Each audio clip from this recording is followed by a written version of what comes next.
रोज रोज T टाईमच्या वेळी snacks काय बनवायचं जर हे टेन्शन असेल तर आजचं हे स्नॅक्स नक्की बनवून बघा.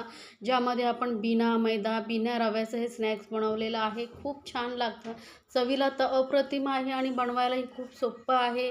अगदी घरामधल्या साहित्यामध्ये तुम्ही बनवू शकता आणि अगदी झटपट 5 मिनटंही तुम्हाला हे स्नॅक्स बनवण्यासाठी लागणार नाही. तर कमी साहित्यातलं टेस्टी असं हे स्नॅक्स बघा, बाहेरून कुरकुरीत आणि आतून एकदम सॉफ्ट जाळीदार असं झालेलं आहे. तर हे स्नॅक्स कसं बनवायचं ते आपण पाहूया. तर हे स्नॅक्स बनवण्यासाठी आपल्याला लागणार आहे इथे 1 कप पोहे.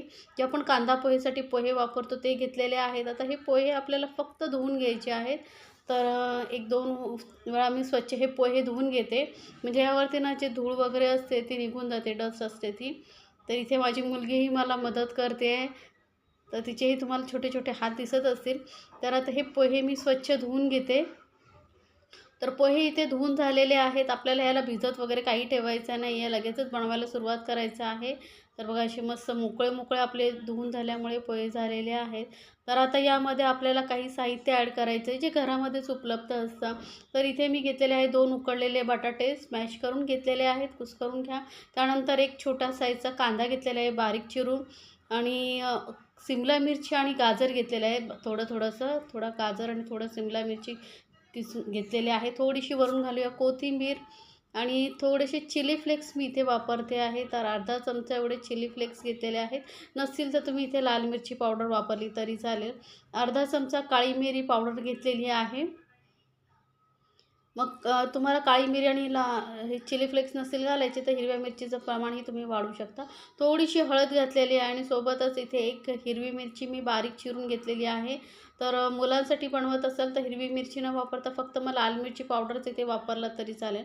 चवीनुसार घालूया मीठ.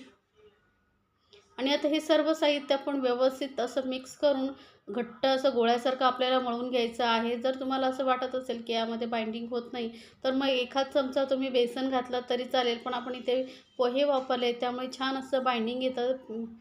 बेसन घालायची गरज पडत नाही. जर तुम्हाला वाटलं तरच तुम्ही घाला. तर इथे बघा मस्त असं घट्टसर मी याला गोळ्यासारखं मळून घेते. पाणी अजिबात वापरायचं नाही आहे. बटाटा आणि कांद्याचं ओलसरपणामध्येच हे पीठ आपल्याला मळून घ्यायचं आहे. तर बघा हे पीठ आपलं छान असं मळून झालेलं आहे. त्यानंतर आता ना हाताला थोडंसं तेल लावून याचे आपण गोळे बनवून घेणार आहोत. तर तुम्हाला केवढ्या साईजचं स्नॅक्स हवं आहे त्यानुसार तुम्ही याचे बॉल्स बनवून घ्या. तर मी मध्यम असे साईजचे स्नॅक्स बनवणार आहे आणि इथे तुम्ही कुठल्याही तुमच्या आवडीनुसार शेप देऊ शकता. तर इथे मी ना थोडा सिलेंडरसारखा लांबट असा शेप देते. याला तुम्ही बॉलसारखं गोल बनवू शकता, पॅटीसारखं चपटंही बनवू शकता. पण हे असं स्नॅक्स बनवलं तर दिसायला खूप सुंदर दिसतं. त्यामुळे मी या पद्धतीने याचा सिलेंडरिक शेप देते आहे. आता तेलही गरम झालेलं आहे. गरम तेलामध्ये आपण हे तळून घेणार आहोत. तेल चांगलं गरम झालं पाहिजे आणि मी सर्व जे स्नॅक्स आहे बनवून घेतल्याने गरम मध्यम आचेवरती आपण हे तेलामध्ये तळून घेणार आहोत. तर एका वेळेस जेवढे कढईमध्ये राहतील तेवढे जास्त घालू नका. तर आधी व्यवस्थित एका साईडने फ्राय होऊ द्या, नंतरच याला पलटून दुसऱ्या साईडने फ्राय करा. तर मी दाखवलेल्या रेसिपी जर तुम्हाला आवडत असतील तर चॅनलला लाईक्स, कमेंट्स आणि सबस्क्राईब करायला विसरू नका. सोबतच बेल आयकॉनवरती क्लिक करा म्हणजे माझ्या नवीन रेसिपीची नोटिफिकेशन लगेचच तुमच्यापर्यंत पोहोचेल. तर बघा एका साईडने व्यवस्थित फ्राय करून आपण पलटून सर्व बाजूनी व्यवस्थित फ्राय करून घ्यायचे आणि मध्यम गॅसवरतीच फ्राय करा. म्हणजे काय होईल माहिती आहे, आतपर्यंत व्यवस्थित हे फ्राय होईल आणि बाहेरून एकदम कुरकुरीत होईल. जर तुम्ही गॅस फास्ट ठेवला तर मग बाहेरूनच फ्राय होईल आणि आतून कच्चं राहील, जे खाण्यासाठी चांगलं लागणार नाही. तर या पद्धतीने मी जे स्नॅक्स आहे आपण फ्राय करून घेतो आहे बघा. तर सर्व स्नॅक जे आहे मी फ्राय करून घेते आणि कुठल्याही सॉसबरोबर किंवा चटणीबरोबर तुम्ही हे खाऊ शकता.